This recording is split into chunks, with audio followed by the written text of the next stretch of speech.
नमस्कार बच्चों, कैसे हो? उम्मीद अच्छे होंगे। स्वागत है आपका। और अभी हमारा कक्षा 9 का राजीव प्रकाशन चल रहा है। अभ्यास प्रश्न 8.1, जिसका आज हम पहले छठा प्रश्न कर रहे हैं। प्रश्नावली 8.1 का छठा प्रश्न है। कह रहा है कि समांतर चतुर्भुज ABCD का विकर्ण AC कोण A को समद्विभाजित करता है। देखिए आकृति, दर्शाइए कि सबसे पहला ये दिया गया है, दूसरा भी एक और है। ठीक है कि ABCD को सम चतुर्भुज सिद्ध करो, दर्शाओ। तो पहला पूछा गया है कि कोण यह कोण C को भी समद्विभाजित करता है। ठीक है, तो इस सीधा सीधा प्रश्न ये है बच्चे। कह रहा है कि ये एक डायग्राम दिया गया है। ABCD एक समांतर चतुर्भुज है। समांतर चतुर्भुज का मतलब है ये वाली भुजा इसके बराबर, ठीक है, और ये दोनों एक दूसरे के समानांतर हैं। ये भुजा इसके समानांतर और बराबर है। ठीक है, ये मतलब है इसका। अब कह रहा है कि AC क्या है, इसका एक विकर्ण है। AC क्या कह रहा है, कोण A को समद्विभाजित कर रहा है। यानी कि कोण A पूरा क्या था, ये था पूरा एक कोण A। तो इसको अगर हम कोण 1 मान लें और इसको 2 मान लें, तो AC क्या कर रहा है, कोण A को 2 बराबर भागों में बांट दे रहा है। यानी कि कोण A बराबर कोण 2। कह रहा है कि सिद्ध करो कि कोण C भी 2 बराबर भागों में बट जा रहा है। तो इसको हम मान लेते हैं। अगर कोण इसको 2 मान लिए, इसको 3 मान ले, इसको 4 मान ले, तो हमें सिद्ध करना है कि कोण 3 बराबर कोण 4, ये सिद्ध करना है। ठीक है, तो भाई सबसे पहले ऐसे प्रश्नों में जिसमें सिद्ध करना होता है, जो जो चीजें दी गई होती हैं उनको लिखते हैं। तो लिखेंगे, दिया है, क्या दिया गया है, ABCD एक समांतर चतुर्भुज है। ठीक है, जहां पे AC कोण A को समद्विभाजित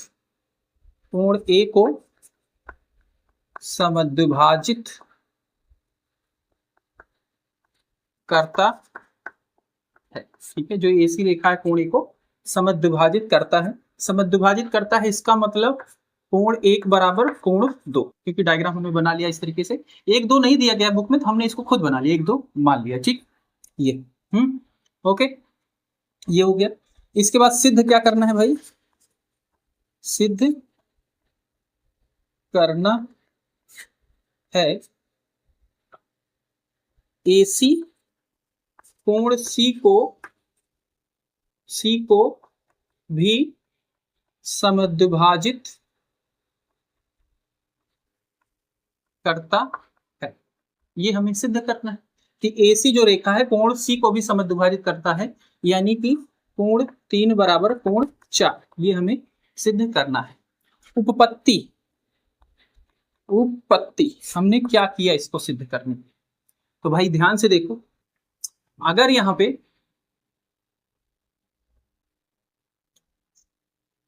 AB समानांतर CD है, तो ये जो AC है ये क्या हो गई, तिर्यक रेखा हो गई। और जब ये तिर्यक रेखा हो जाएगी तो कोण 2 बराबर कोण 4 हो जाएगा, एकांतर कोण। हाँ, और इसी तरीके से BD और AD ये दोनों समानांतर रेखा है। तो नहीं, ये दोनों समानांतर होंगे तो नहीं। हाँ, ये ABC और AD समानांतर रेखा है, तो ये क्या हो गई, तिर्यक रेखा हो गई। ठीक है, और जब तिर्यक रेखा हो गई तो कोण 1 बराबर कोण 3, और ये भी एकांतर कोण। ठीक है, तो हम क्या कर रहे हैं उत्पत्ति में कि AB पैरेलल CD, तो AC तिर्यक रेखा है। हाँ, और जब तिर्यक रेखा होती है बच्चे, ये वाली रेखा इसके समानांतर है, ये क्या है, इन दोनों को काटती हुई रेखा जा रही है। तो जो ये वाला कोण होगा इधर वाला, इस वाले कोण के बराबर होता है। यानी कि कोण 2 बराबर कोण 4, और इसको क्या बोलते हैं, एकांतर कोण बोलते हैं। ठीक है, ये पढ़ा है पीछे चैप्टर में।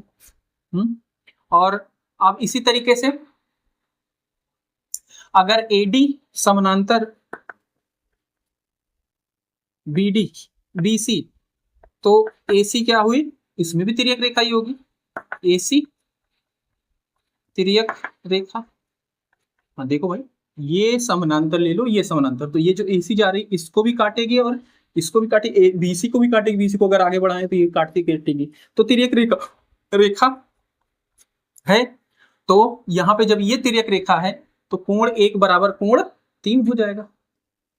हाँ, तो कोण 1 बराबर कोण 3, और कौन सा कोण है, ये भी एकांतर कोण, एकांतर कोण बराबर होते हैं। ठीक है, इसको समीकरण बना लो, पहला ये हो गया, दूसरा। ठीक है, तो समीकरण 1 और 2 से, समीकरण 1 और 2 से हमने देखा कि जो ए 1 है और इधर भी 1 है। ठीक है, हाँ, ये क्या है, 2 बराबर 4 है, 1 बराबर 3 है, और हमें पहले से पता है क्या, जिसमें सिद्ध करना था, ये दिया गया है कोण 1 बराबर 2। हाँ, समीकरण 1 और 2 से 2 से, ठीक है, इसको हम एक समीकरण बना लेते हैं, इसको ए बना लेते हैं, या फिर पहले ही दे देंगे इसको 1 2 3 ऐसे कर देंगे। तो समीकरण 1 2 कॉमा लगा के और 3 से, ठीक है, 1 2 3 से, तो 1 में क्या दिया गया, 1 बराबर कोण 1 बराबर 2। हाँ, और कोण 2 में देखो क्या दिया गया, कोण 2 बराबर क्या है, 4 है, तो 2 की जगह क्या मैं लिख सकता हूँ, 4 लिख सकता हूँ, बिल्कुल लिख सकता हूँ। अब कोण इसमें दिया गया कोण 1 बराबर 3, यानी कि 1 की जगह पे 3 रख सकते हैं, तो हमारा 3 बराबर 4 भी हो गया सिद्ध। हाँ, 3 बराबर 4 सिद्ध हो गया, और 3 बराबर 4 सिद्ध हो गया, यानी कि ये कोण इसके बराबर, यानी कि AC जो है कोण C को समद्विभाजित कर रही है। अतः AC कोण C को समद्विभाजित करता है। ठीक है, इस तरीके से हमारा फर्स्ट पार्ट कंप्लीट हो जाएगा इसका। ठीक है, यहाँ पे लिखना समीकरण 1 कॉमा समीकरण 2 और 3 से। ठीक है, ओके, इतना नोट करें, फिर हम इसका सेकंड भाग करते हैं। इसी में दूसरा है ABCD एक समचतुर्भुज है। समचतुर्भुज का मतलब है इसकी चारों भुजाएं हमें बराबर सिद्ध कर देनी है। ठीक है, तो भाई अभी तक ये क्या था, समानांतर था। ठीक है, तो इसमें दिया क्या गया है, दिया है कि ABCD समानांतर है। समानांतर है, इसका क्या मतलब है, AB पैरेलल CD। ठीक है, और इसी के नीचे ही लिख देते हैं, ये लिखा BC पैरेलल AD। ठीक, समानांतर का ये मतलब दोनों समानांतर होती है। ठीक है, मतलब ये भुजा इसके बराबर, ये भुजा इसके बराबर। अगर सिद्ध हो जाए कि ये भुजा इसके बराबर है, ठीक है, तो ये भुजा इसके बराबर थी, ये इसके हो गई, तो ये भी इसके बराबर हो जाएगी। ठीक है, समानांतर का मतलब सीधा सा होता है। ठीक है, जब एक दूसरे के समानांतर होती है तो ये आमने सामने की भुजा बराबर होती है। ठीक है, या फिर इसको ये ना लिख के सीधा लिख सकते हैं, सम्मुख भुजाएं बराबर होती हैं। समानांतर है, इसका मतलब सम्मुख भुजा बराबर है।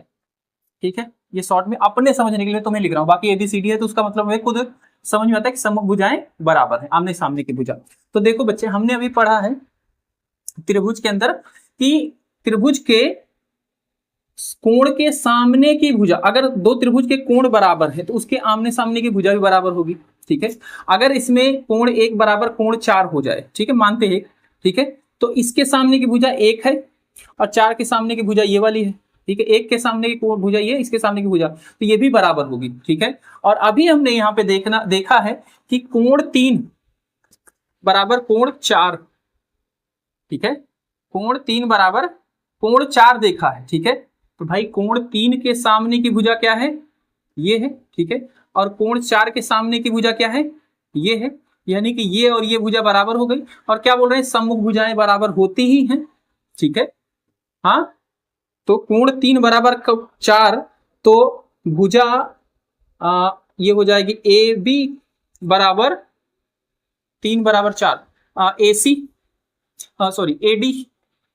ठीक है, और जब AB बराबर AD हो गई, यानी कि ये भुजा सॉरी इसके सामने की भुजा क्या है, AB। हाँ, AB बराबर AD, यानी कि ये भुजा इसके बराबर हो गई और ये भुजा इसके बराबर है। ठीक है, ये भुजा इसके बराबर है और ये भुजा इसके बराबर है, चारों भुजाएं समान ही हो गई। अतः ABCD एक समचतुर्भुज है। बच्चे समझने वाला क्वेश्चन है ये, ठीक है, क्योंकि समानांतर चतुर्भुज दिया गया यानी कि आमने सामने की भुजा बराबर है पहले से, ठीक है, आमने सामने की भुजा बराबर है। और हमने पीछे देखा कि 3 बराबर 4 है, यानी कि AB बराबर AD हो गया, यानी कि ये पहले से ही इसके बराबर ये, इसके बराबर ये थी, और हमने सिद्ध कर दिया कि ये इसके बराबर है। और जब ये इसके बराबर हो गए तो ये भी बराबर ही हो गया और ये भी बराबर हो जाएगी, यानी कि चारों भुजाएं समान हो गई। अतः ABCD एक समचतुर्भुज है। इस तरीके से बच्चे हमारा छठा प्रश्न कंप्लीट होता है।